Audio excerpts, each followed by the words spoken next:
Bonjour à tous, une vidéo avec un résumé sur la trigonométrie.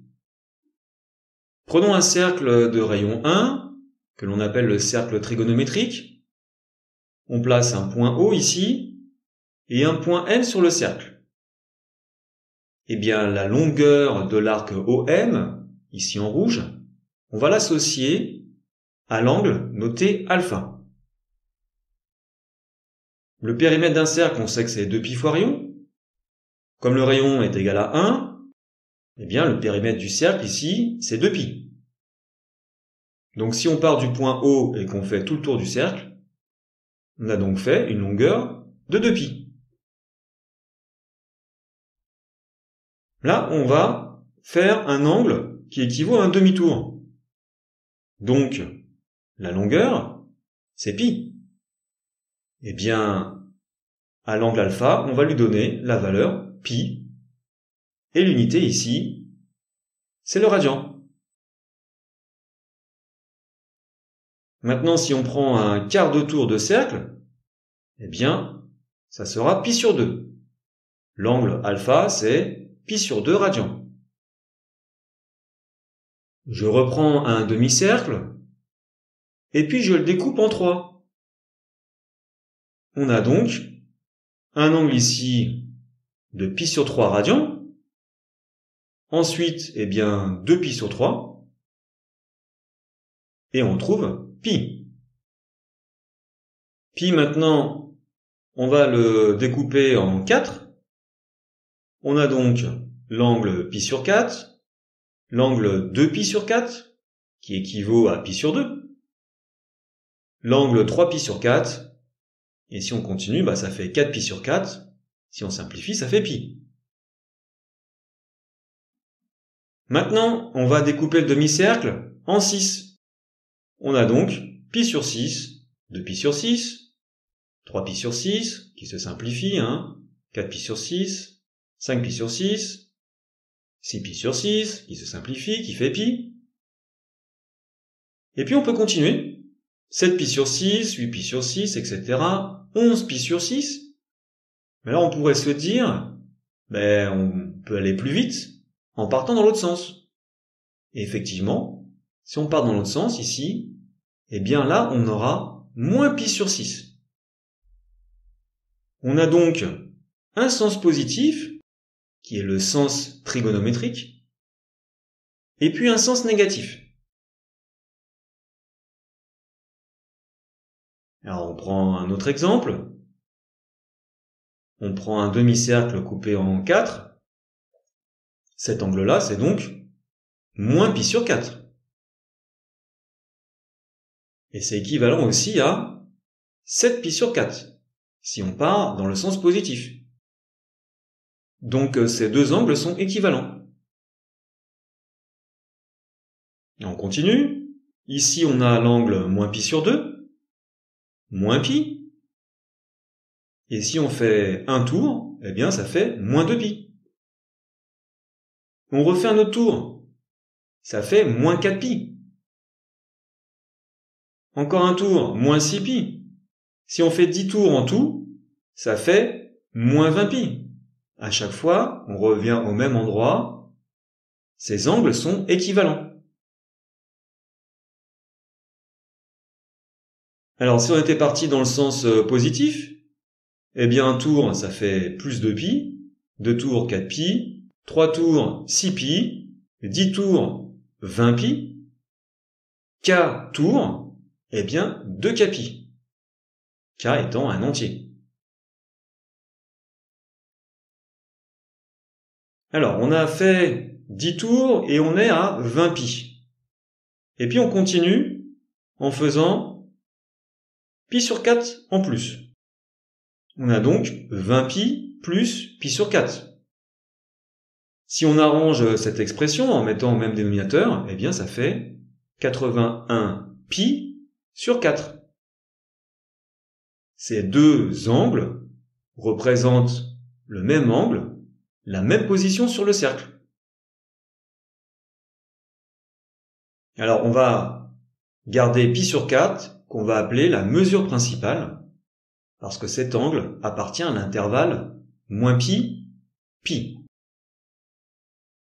Donc tous les angles ont une mesure principale et elle appartient à cet intervalle. Maintenant, comment se repérer sur le cercle trigonométrique? Alors, on a l'origine du repère, qui est le centre du cercle. On a l'axe des abscisses, l'axe des ordonnées. Comme le rayon est égal à 1, eh bien, l'abscisse maximale, c'est 1. Le minimum, c'est moins 1. Et puis en ordonnée, c'est pareil. Minimum moins 1, maximum 1. Prenons un point sur le cercle. Eh bien, son abscisse, c'est le cosinus de l'angle. Et son ordonnée, le sinus. Ici, on a l'angle pi sur 3. Eh bien, son cosinus, c'est 1/2. Et son sinus, racine de 3 sur 2. Ces valeurs sont à connaître. D'autres valeurs pour pi sur 4. Le cosinus et le sinus sont égaux à racine de 2 sur 2. Pi sur 6, le cosinus fait racine de 3 sur 2, le sinus 1/2. En 0, eh bien, le cosinus de 0, ça fait 1, le sinus de 0, 0. Pour 2pi, c'est pareil. En pi sur 2, le cosinus est nul, le sinus est égal à 1. Pour pi, le cosinus est égal à moins 1, le sinus est égal à 0. Alors maintenant, quelques propriétés. On prend un angle x, et puis moins x. Si on les compare, eh bien, ils ont la même abscisse. On va donc pouvoir écrire cosinus de moins x est égal à cosinus de x.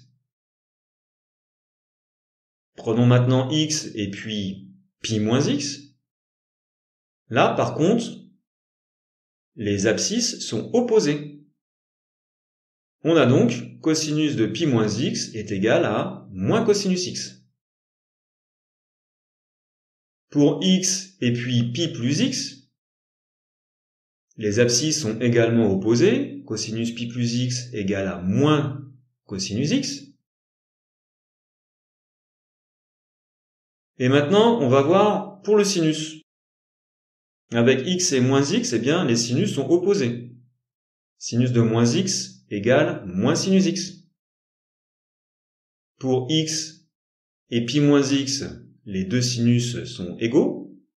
Sinus pi moins x égale sinus x. Et puis x, pi plus x, ils sont opposés.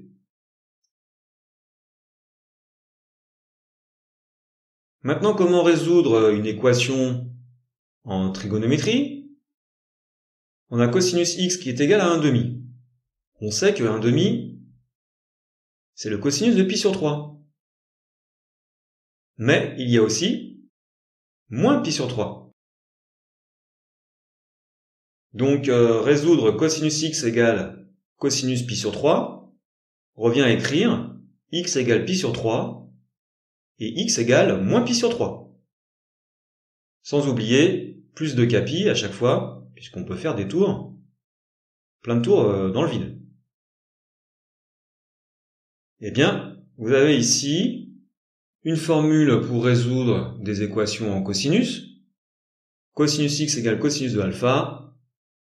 Deux solutions, alpha plus 2pi et moins alpha plus 2pi.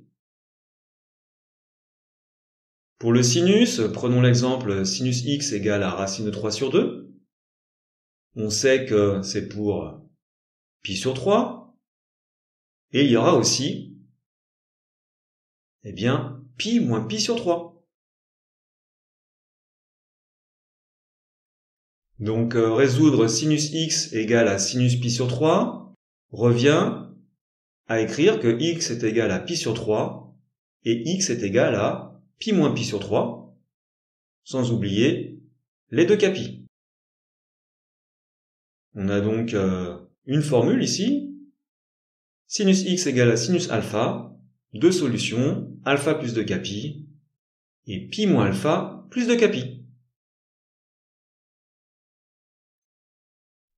Voilà pour cette vidéo. Merci, bon courage à tous pour vos révisions, et à bientôt!